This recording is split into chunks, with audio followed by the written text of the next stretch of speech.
Welcome to CNBC TV 18's Startup Manthan that we're doing conjointly with the Department of Defense Production and Innovation at Aero India 2019. With this panel discussion today, it's a broad one. We have representatives from industry, we have representative and policymakers from India and the US. We have scientists from NASA who works closely with startups here in India as well as in the US.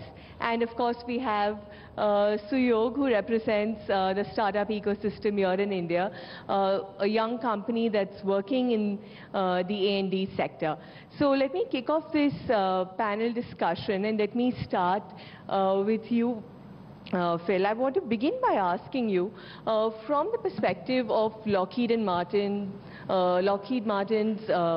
Innovation for India program, the growth program that you've had. It's a startup innovation program, sort of accelerator of sorts that you've had running in India since 2007. So over 10 years now.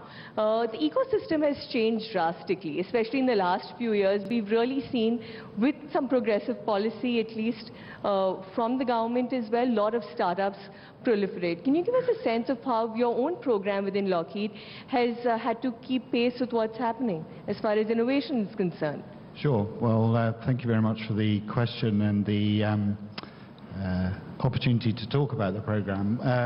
I think, you know, when we started, we heard a number being quoted early that when the defense startup program was started, they received 500 applications, and they felt that was a good number. You know, back in 2007, for a nationwide competition that was not confined to one particular technology at that time, we had about 100 applications, and now we're getting in the region of 3,000 a year. So we have adapted the program over time. We started off with a very wide net of technologies we were looking at. And then a couple of years ago, we're partnered with the Department of Science and Technology. We brought on Tata Trust as a partner, that they would look at the societal technologies, and we would look at the more aerospace and defense-focused technologies. And I think, you know, with the advent of the new defense program in startups, I think that's a really encouraging thing, and we're seeing more interest or more applications from aerospace and defense-type companies as we go forward. Anand, let me come to you. The Airbus BizLabs that you've been running now for the last 3 years. I think globally there are about 50-odd startups that have been part of the program. In India you've had 16, and you've been able to convert 6 of those into actual commercially, commercial programs, commercial connections, either with Airbus or with your larger network. Can you give us a sense of what you hope to do in the next iteration of the BizLabs, in conjunction perhaps with some of the programs that our policymakers are running as well? Sure. First of all, thank you very much for having me here. I'd like to thank Secretary Raju for a wonderful, brilliant event that you hosted here. And I'm really honored to see so many people here. I'm a little intimidated, in fact, to see so many startups and such super smart people. So, little bit about BizLab. This is the crown jewel of Airbus in terms of how we change and how we look at the future. Airbus has been always a very innovative technology company. What BizLab does, there's only 4 BizLab centers in the world, and globally led by Bruno, who's right in the middle, and one of the 4 is led by Siddharth, who's right there. Please raise your hand so that people know who the superstars here are. And they have engaged about 2,000 startups all over the world, 2,000 startups. And the number actually, in terms of how many we have engaged and accelerated in this region out of Bangalore, the region is from Israel to Southeast Asia, is 20 startups. And 6 of them have been contracted by Airbus. All right. So you were part of the BizLabs program. I want to get, tell us a little bit about your own startup journey in that sense, right? Working in an area that is a difficult one, simply because not just because of its technical nature, but also commercializing your products and services. Give us a sense of your own journey in that sense with Navy, and what was it like liaisoning with, folks at Airbus, for instance. You were part of the BizLabs program. What has it taken for you to take some of your products and services to government? What are the challenges and what have been the opportunities? Thank you so much for the opportunity. So we have a product called Bodhi as part of our company, and it's a product which is horizontal in nature, mostly applicable for the manufacturing industry. So when we were selected as part of Airbus BizLab, the mentorship which was given to us to configure a product for mostly the aerospace world, that kind of mentorship, it allowed us to make sufficient changes in the product so that it can be applicable to the industry, as well as specifically talking about the problems within Airbus which the product can solve. When we started our journey, we were team of 4 people. Now, after the mentorship, after the opportunities of implementation of the solution within the Airbus world, now we are 20 people, and we have offices registered in Europe as well. So for us, BizLab has been a game changer. In fact, very classic case of incubation, where you take an idea and then take it to a level where it can be applicable not only to the aerospace, but with the references available, it has given us a platform to implement it across multiple industries as well.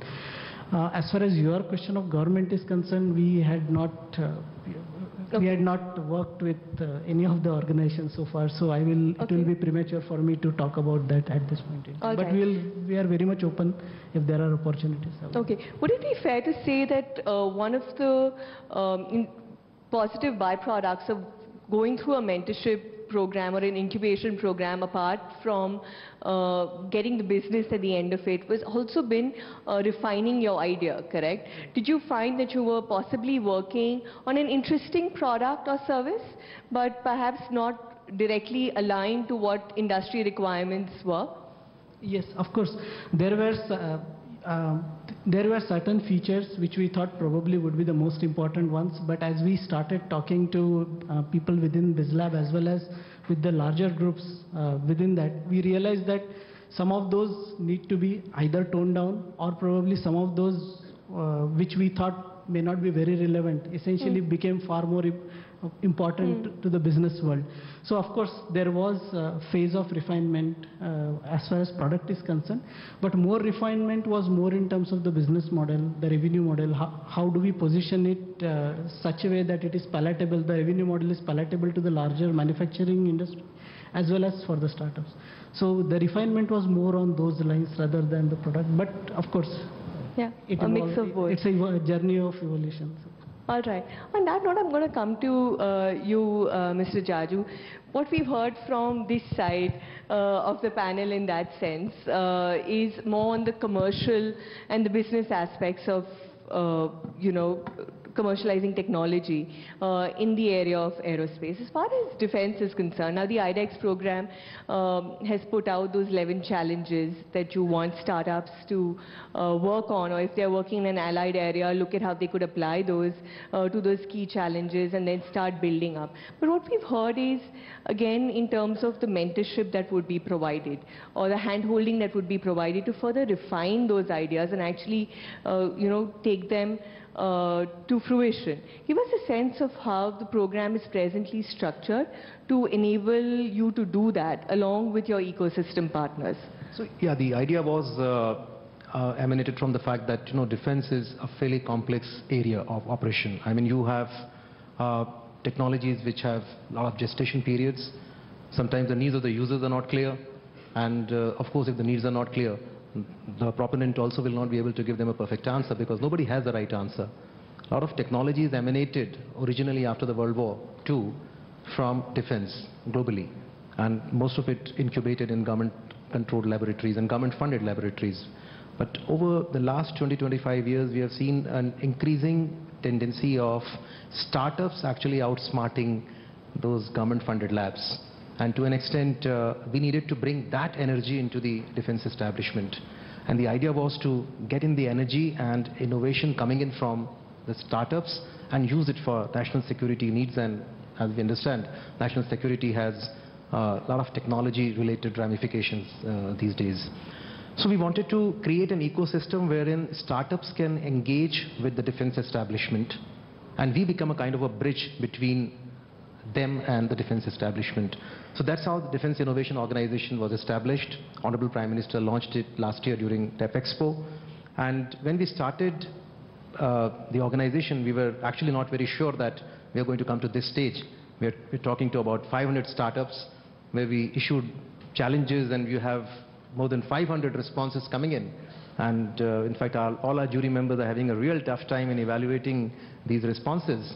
But it goes to show that the energy that startups bring into the ecosystem has a lot of potential to be translated into a prototype. And so what we do from the government side now is we have launched these challenges. We have a lot of entries coming in. Now we are going to have them present their proof of concepts.